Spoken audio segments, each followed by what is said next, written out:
Hello students, previous video में हम लोग पढ़ रहे थे about the allotropes of the carbon.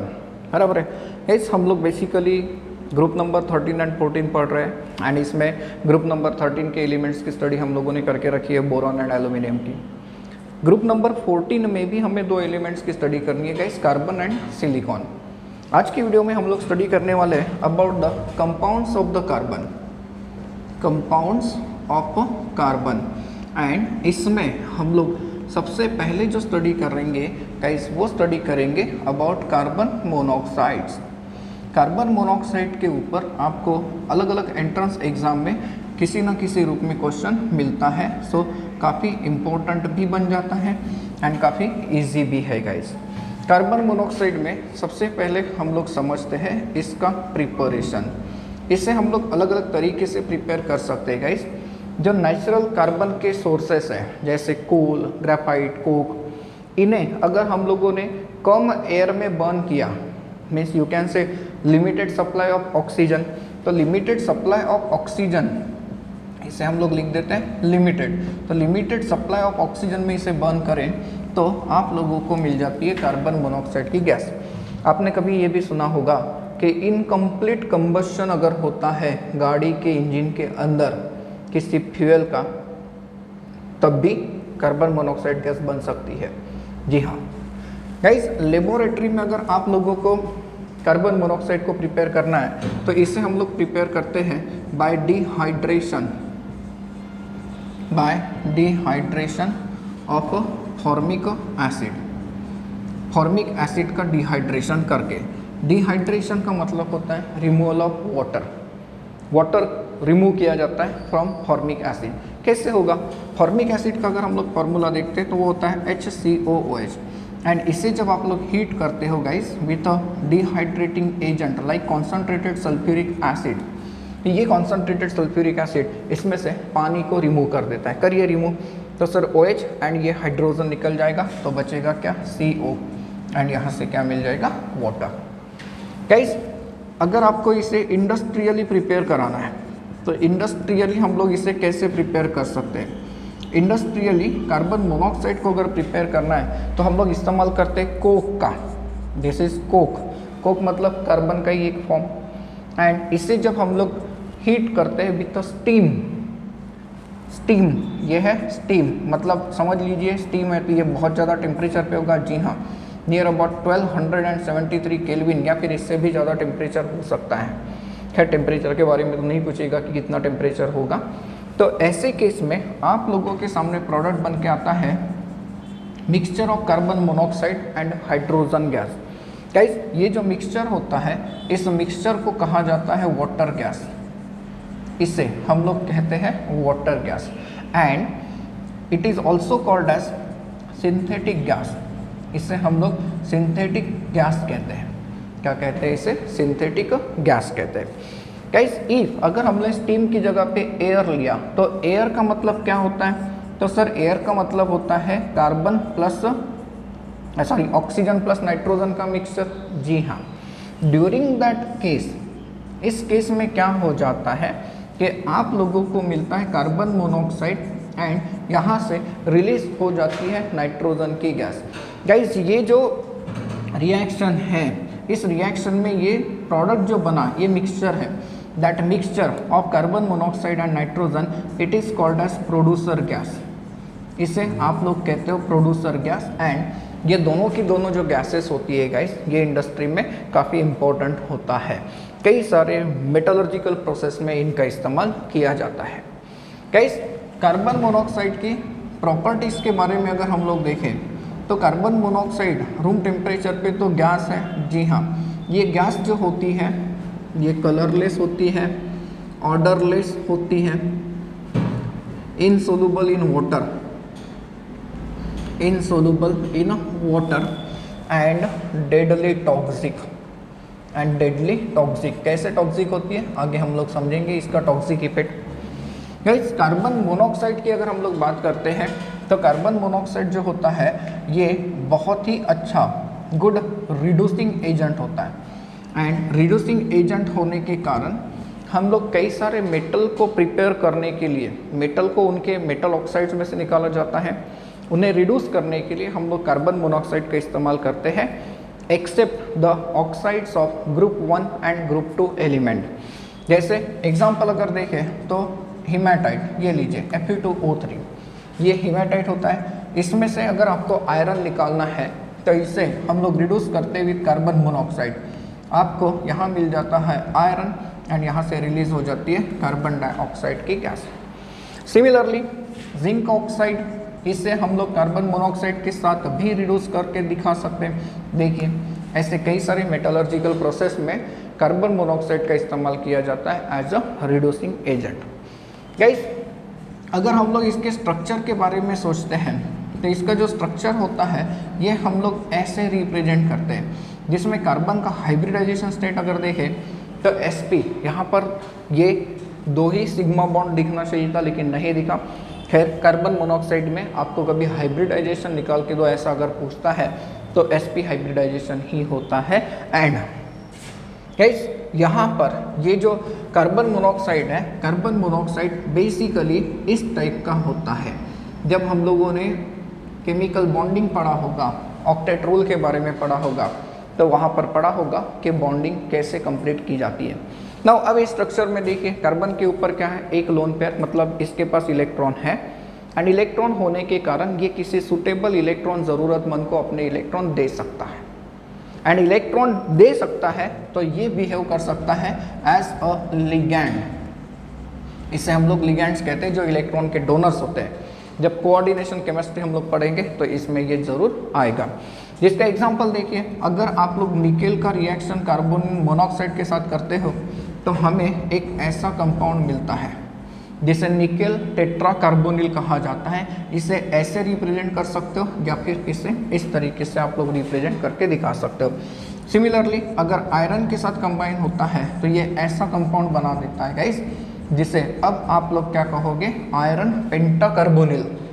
इसे हम लोग कहते हैं आयरन पेंटाकार्बोनिल कहते हैं, राइट गाइस। कार्बन मोनोऑक्साइड की टॉक्सिसिटी हम लोग डिस्कस करने वाले थे। कार्बन मोनोऑक्साइड अगर हम लोग इनहेल करते हैं तो काफ़ी जल्दी हमारी डेथ हो सकती है। इसका रीज़न क्या, हम लोग जब रिस्पायर करते हैं तो ऑक्सीजन इनटेक कराते हैं जी, वो ऑक्सीजन हीमोग्लोबिन के साथ कंबाइन होता है एंड हीमोग्लोबिन के साथ कंबाइन होने के बाद through the red blood corpuscles ये पूरे बॉडी में पूरे टिश्यू को सप्लाई किया जाता है। इफ अगर हमने ऑक्सीजन की जगह कार्बन मोनोऑक्साइड को इनहेल कर लिया तो ये कार्बन मोनोऑक्साइड हीमोग्लोबिन के साथ कंबाइन होता है। कार्बन मोनोऑक्साइड हीमोग्लोबिन के साथ जब कंबाइन होता है तो हमारी बॉडी में कार्बोक्सी हीमोग्लोबिन बन जाता है। एंड गाइस ये जो कार्बोक्सी हीमोग्लोबिन होता है it is near about 300 times more stable as compare to oxygen haemoglobin complex. तो आप लोग सोचिए, बॉडी में ऑक्सीजन नहीं रहेगा, क्या रहेगा, कार्बन मोनोऑक्साइड। हमें क्या चाहिए, ऑक्सीजन चाहिए। अल्टीमेटली हमारी क्या हो जाएगी, डेथ हो जाएगी। नाउ इसकी टॉक्सिसिटी से बचने के लिए कोई उपाय, हाँ, इसकी टॉक्सिसिटी से बचने के लिए इसका एंटीडोट यूज़ किया जाता है इंडस्ट्री में। अब ये जो एंटीडोट होता है ये होता है कार्बोजन। अब सवाल ये है, ये भी अच्छा ही क्वेश्चन बनता है एंट्रेंस के लिए कि कार्बोजन क्या है। तो कार्बोजन का मतलब होता है it is the mixture of oxygen plus 10 to 15% CO2।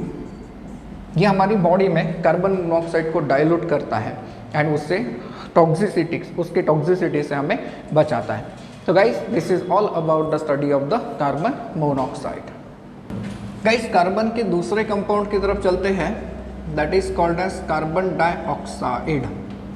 Carbon dioxide CO2 sir हमें पता है, हाँ। पहले इसके प्रिपरेशन को हम लोग समझते हैं, इसका प्रिपरेशन कैसे होता है। गाइस इसे प्रिपेयर करने के लिए हमारे पास कई सारे मेथड्स होते हैं। एक चीज़ याद रखिए, किसी भी फ्यूल का अगर आप लोग कंप्लीट कंबशन कराते हो तो कंबशन के बाद उसमें जो कार्बन होता है फ्यूल के अंदर, ये कार्बन कन्वर्ट हो जाता है कार्बन डाइऑक्साइड में। जैसे आपने ये रिएक्शन पढ़ी होगी, carbon plus oxygen it gives CO2। जी हाँ, यहाँ पर ऑक्सीजन अच्छी खासी क्वांटिटी में प्रेजेंट होता है। गैस पेट्रोल डीजल भी बर्न होते हैं तो ऑटोमोबाइल एग्जॉस्ट में से कार्बन डाइऑक्साइड गैस निकलती है। जैसे मान लीजिए कि CH4 ये मीथेन है, इसका कंबशन अगर हम लोग करते हैं ये हाइड्रोकार्बन की कैटेगरी का होता है। हाइड्रोकार्बन जिसमें हाइड्रोजन एंड कार्बन के अलावा कुछ नहीं होता, तो इसका जो कार्बन होता है ये कार्बन डाइऑक्साइड में कन्वर्ट होता है एंड जो हाइड्रोजन है ये वाटर वेपर बन के निकल जाता है गाइस। इस रिएक्शन से हमें बहुत सारी हीट मिलती है एंड इसीलिए हम लोग हाइड्रोकार्बन्स का इस्तेमाल कर लेते हैं as a fuel. Guys laboratory में अगर हमें इसे प्रिपेयर करना है तो लेबोरेटरी में हम लोग इसे प्रिपेयर कैसे कर सकते हैं? तो लेबोरेटरी में हम लोग इसे जो प्रिपेयर करते हैं ये प्रिपेयर करते हैं from the limestone calcium carbonate. Guys calcium carbonate की रिएक्शन अगर आपने HCl एसिड के साथ कर दी तो इन दैट केस आपको मिलता है CaCl2, यहाँ से रिलीज हो जाती है CO2 की गैस एंड यहाँ से रिलीज हो जाएगा 1 मॉलिक्यूल ऑफ द वाटर। इस तरीके से लेबोरेटरी में हम लोग इसका इस्तेमाल करते हैं। इफ इंडस्ट्रियली अगर आपको इसे प्रिपेयर करना है, इंडस्ट्रियल मेथड, इस इंडस्ट्रियली अगर आपको इसे प्रिपेयर करना है तो हम लोग इसे प्रिपेयर करते हैं बाय डीकार्बोक्सिलेशन,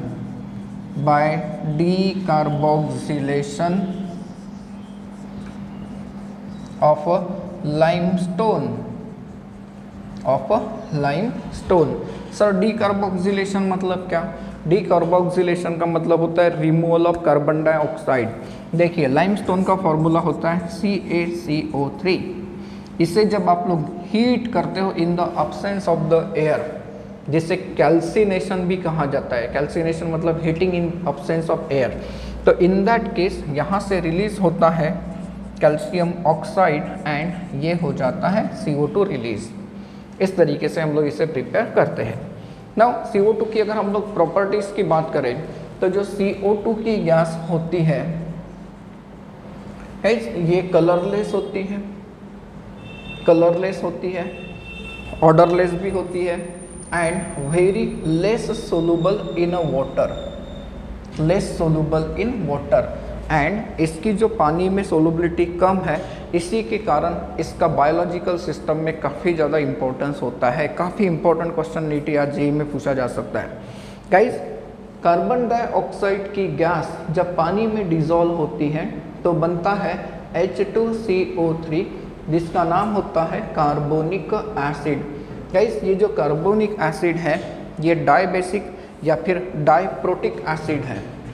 इसे हम लोग डाइबेसिक कहते हैं या फिर इसे हम लोग डाइप्रोटिक कहते हैं, क्योंकि जब इसका डिसोसिएशन होता है तो ये 2 प्रोटॉन को रिलीज कर सकता है। देखिए कैसे, H2CO3 इसका जब डिसोल्यूशन होता है हम लोग ऐसे रिप्रेजेंट कर सकते हैं, ये एसिड है मतलब प्रोटॉन देगा। हाँ, ये एक प्रोटॉन जब देता है तो ये ऐसा एनायन प्रोड्यूस करेगा।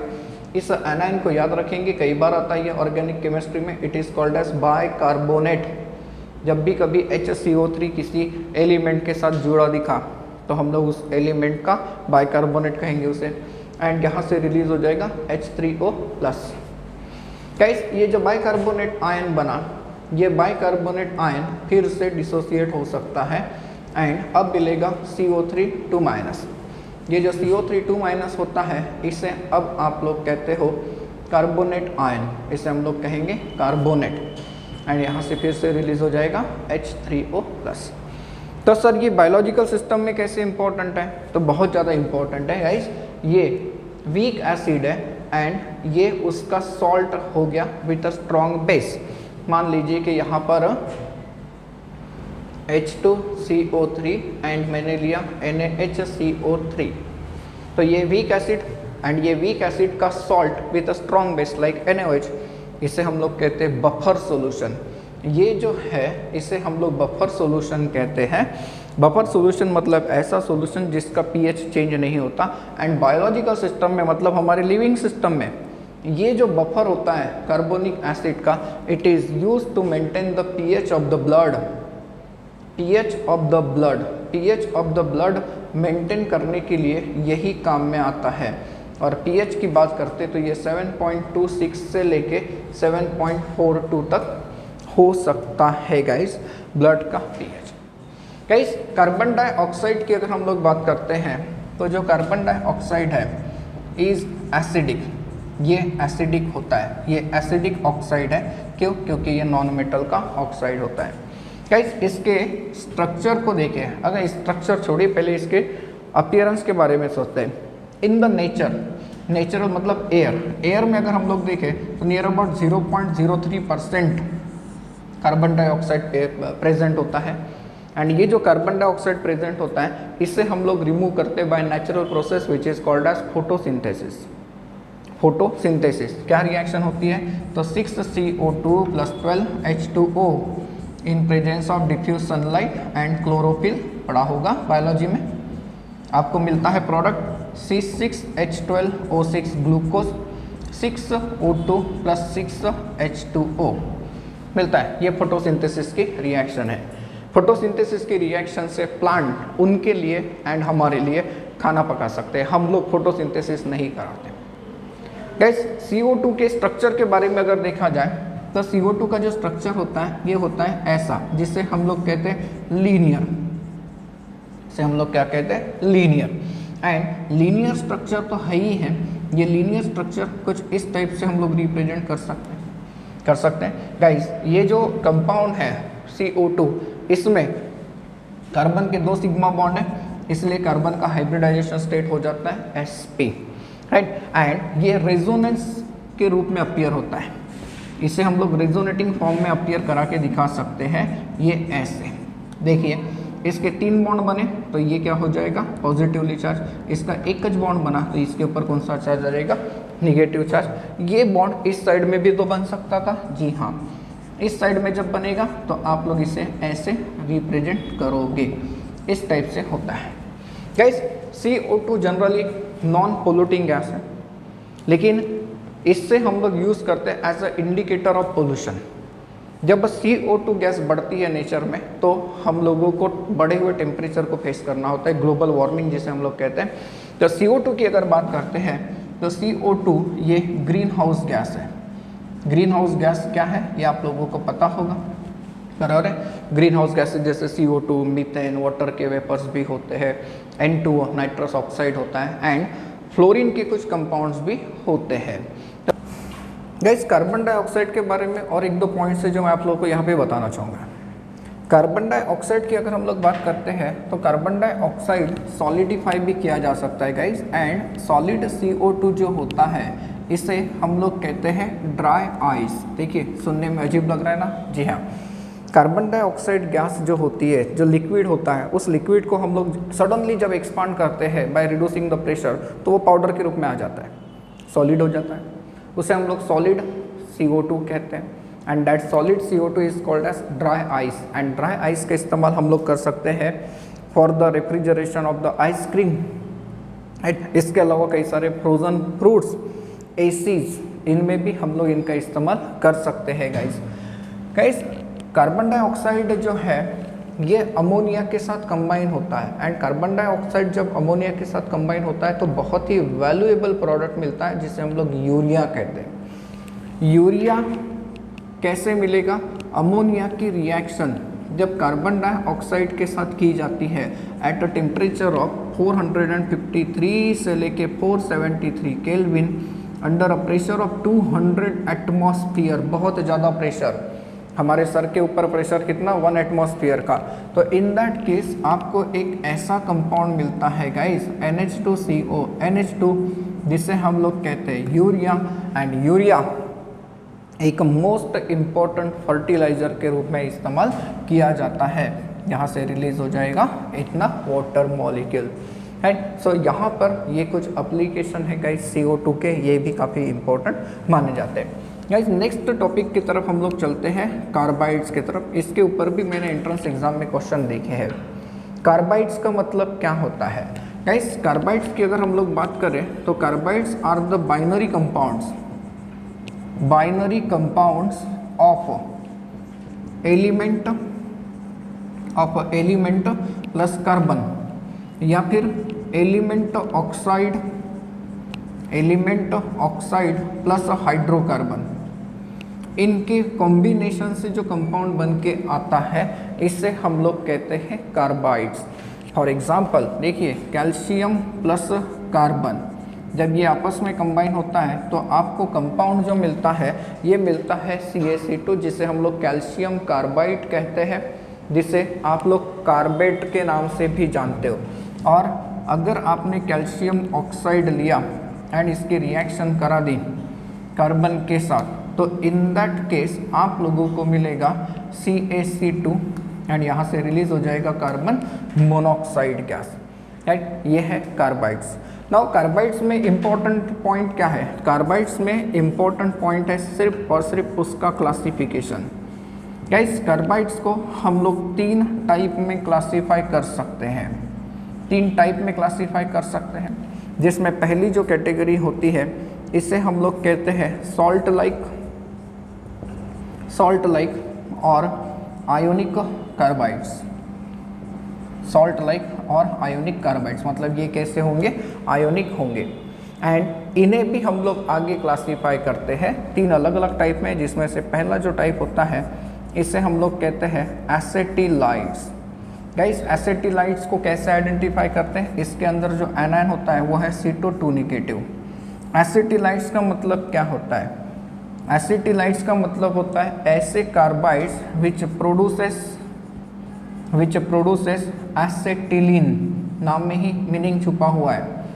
एसेटिलीन ऑन हाइड्रोलिसिस, इनका जब हाइड्रोलिसिस किया जाता है तो आपको क्या मिल जाता है?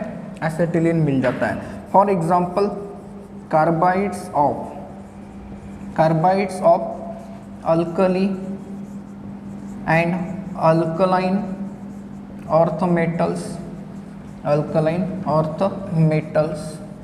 इसके अलावा कॉपर, सिल्वर एंड गोल्ड, इनके कार्बाइड्स किस कैटेगरी में चले जाते हैं? एसेटिलाइड्स। मतलब इनका हाइड्रोलिसिस करने से हमें क्या मिलेगी? एसेटिलीन की गैस मिलेगी। कैसे मिलेगी? चेक करते हैं। For example CaC2। गाइस ये जो CaC2 है इसे जब पानी के साथ हाइड्रोलाइज किया जाता है तो हमें जो कंपाउंड मिलता है वो मिलता है ऐसा, दैट इज C2H2। एंड ये जो कंपाउंड है इसे आप लोग एसेटिलीन के नाम से जानते हो। यहाँ से रिलीज हो जाता है कैल्शियम हाइड्रोक्साइड। ये पहला टाइप। क्लियर है? क्या है एसेटिलाइड्स का मीनिंग? ऐसे कार्बाइड्स जिनका हाइड्रोलिसिस करने से आपको क्या मिलेगा? एसेटिलीन गैस मिलेगी। गाइस सेकेंड कैटेगरी में चलते हैं। सेकेंड कैटेगरी में आपको मिलते हैं मिथानाइड्स। मिथानाइड्स की अगर हम लोग बात करें तो इसमें C4 निगेटिव ये एनायन मिलेगा, C4 निगेटिव ये एनायन आप लोगों को मिलेगा। इसका मतलब क्या? ये ऐसे कार्बाइड्स होता है which produces methane on hydrolysis. इनका हाइड्रोलिसिस करने से क्या मिलता है? मीथेन मिलता है। फॉर एग्जाम्पल यहाँ पर एल्यूमिनियम कार्बाइड होता है Al3C4, ये हो जाता है। इसके अलावा आपको मिलता है Be2C बेरिलियम के कार्बाइड्स। गाइस यहाँ पर Mn3C ये भी आप लोगों को मिल जाता है, इसके लिमिटेड एग्जांपल है। इफ अगर आप लोगों ने Al3C4 इसका हाइड्रोलिसिस करके देखा तो आप लोगों को मिलेगा, ये ऐसा होता है Al4C3। इसका अगर आप लोगों ने हाइड्रोलिसिस करके देखा तो you will get 4 moles of aluminium hydroxide and 3 moles of methane. देखिए इसका हाइड्रोलिसिस करने से हमें कौन सी गैस मिलती है? मीथेन। इसलिए ये किस कैटेगरी को बिलोंग करता है गाइस? मिथानाइड्स को बिलोंग करता है। गाइस तीसरी जो कैटेगरी होती है उसे हम लोग कहते हैं एलिलाइड्स। तीसरी कैटेगरी को हम लोग कौन से कैटेगरी कहते हैं? एलिलाइड्स। नाउ एलिलाइड्स की अगर बात करें तो इसमें जो एनायन होता है वो होता है C3 निगेटिव। नाउ एलिलाइड्स का मतलब कैसे कार्बाइड्स होते हैं? These produces propyne on the hydrolysis. इनका अगर आप लोग हाइड्रोलिसिस करते हो तो आप लोगों को क्या मिलने वाला है? दैट इज प्रोपाइन, मतलब C3H4। जिसका एग्जाम्पल अगर हम लोग देखते हैं गाइस तो इसमें एग्जाम्पल आपको मिलता है Li4C, इसके अलावा Mg2C3। ये ऐसे कार्बाइड्स होते हैं जिनका हाइड्रोलिसिस करने से हमें एसेटिलीन मिलता है। फॉर एग्जाम्पल Mg2C3, इसका अगर आप लोगों ने हाइड्रोलिसिस करा दिया तो आपको मिलता है C3H4 एंड यहाँ से रिलीज हो जाएगा MgOH/2, MgOH/2। तो आप लोगों को ऐसे रिएक्शन मिल जाएगी। ये जो कंपाउंड होता है this is called as propyne, जिसे आप लोग ऐसे भी रिप्रेजेंट कर सकते हो CH3C triple bond CH, right, this is propyne. तो ये पहली कैटेगरी हो गई गाइस, जो कि बहुत ज़्यादा इंपॉर्टेंट होती है from the entrance point of the view. इसमें दूसरे टाइप के जो कार्बाइड्स होते हैं, इन कार्बाइड्स को हम लोग कहते हैं इंटरस्टिशियल। ये बहुत ज़्यादा काम के नहीं होते इंटरस्टिशियल कार्बाइड्स। तो इंटरस्टिशियल कार्बाइड्स मतलब क्या, ऐसे कार्बाइड्स है जहाँ पर मेटल के क्रिस्टल लैटिस में, मेटल का क्रिस्टल लैटिस मतलब क्या, सपोज करिए ये किसी मेटल का सॉलिड आपके पास है और ये ऐसा है, तो ये एकदम परफेक्ट हो गया जहाँ पर पार्टिकल बिल्कुल हॉरिजॉन्टली एंड वर्टिकली अलाइंड है। इनके बीच की जो जगह होती है, इस जगह को कहा जाता है इंटरस्टिशियल साइट। इसे हम लोग क्या कहते हैं, इंटरस्टिशियल साइट। एंड इस जगह में जब कार्बन जाके ट्रैप होता है गाइस, तो आपको जो कार्बाइड मिलता है उसे हम लोग कहते हैं इंटरस्टिशियल कार्बाइड्स। ना इंटरस्टिशियल कार्बाइड्स के एग्जांपल को अगर देखें तो जो ट्रांजिशन मेटल्स हैं उनका सॉलिडिफिकेशन करते समय आप लोगों को इंटरस्टिशियल कार्बाइड्स मिलते हैं। जैसे टिटेनियम कार्बाइड का फॉर्मूला, जर्कोनियम कार्बाइड ये बन जाता है, वैनाडियम कार्बाइड ये कुछ ऐसा बन जाता है। इनके बारे में सिर्फ एक चीज़ याद रखिए कि ये काफ़ी हार्ड होते हैं and interstitial carbides are non stoichiometric, मतलब यहाँ पर इन दो एटम्स को कंबाइन करने का जो रेशियो होता है वो फिक्स नहीं होता। ज़रूरी नहीं कि हर एक दो एटम के बीच में कार्बन ही ट्रैप हो। जैसे मान लीजिए यहाँ पर एक च कार्बन ट्रैप हो गया एंड यहाँ पर एक च कार्बन ट्रैप हो गया, तो ये कार्बाइड बन गया, लेकिन रेशियो अलग अलग आ सकता है। गाइस, तीसरे टाइप की जो कार्बाइड्स होते हैं ये होते हैं कोवैलेंट कार्बाइड्स एंड अभी तक सिर्फ दो ही कार्बाइड्स को कोवैलेंट कार्बाइड्स के रूप में आइडेंटिफाई किया गया है, जिसमें बोरॉन का कार्बाइड होता है एंड सिलिकॉन का कार्बाइड होता है। बोरॉन का जो कार्बाइड होता है उसका फॉर्मूला होता है B4C एंड जो सिलिकॉन कार्बाइड होता है उसे हम लोग कहते हैं SiC सिलिकॉन कार्बाइड, जिसे कार्बोरंडम का नाम भी जाना जाता है। गाइस, ये दोनों के दोनों जो कार्बाइड्स होते हैं ये काफ़ी ज़्यादा हार्ड होते हैं एंड देयरफॉर इनका इस्तेमाल कटिंग एंड ड्रिलिंग इस टाइप की प्रोसेस में किया जाता है। तो ये है कुछ कार्बाइड्स जो कि एंट्रेंस के एग्ज़ाम के हिसाब से इंपॉर्टेंट है, आपको पूछा जा सकता है। जैसे एग्जांपल दिया रहेगा इस कैटेगरी का बताइए ये कार्बाइड कौन सी कैटेगरी का है, इस टाइप के क्वेश्चन आपको मिल सकते हैं।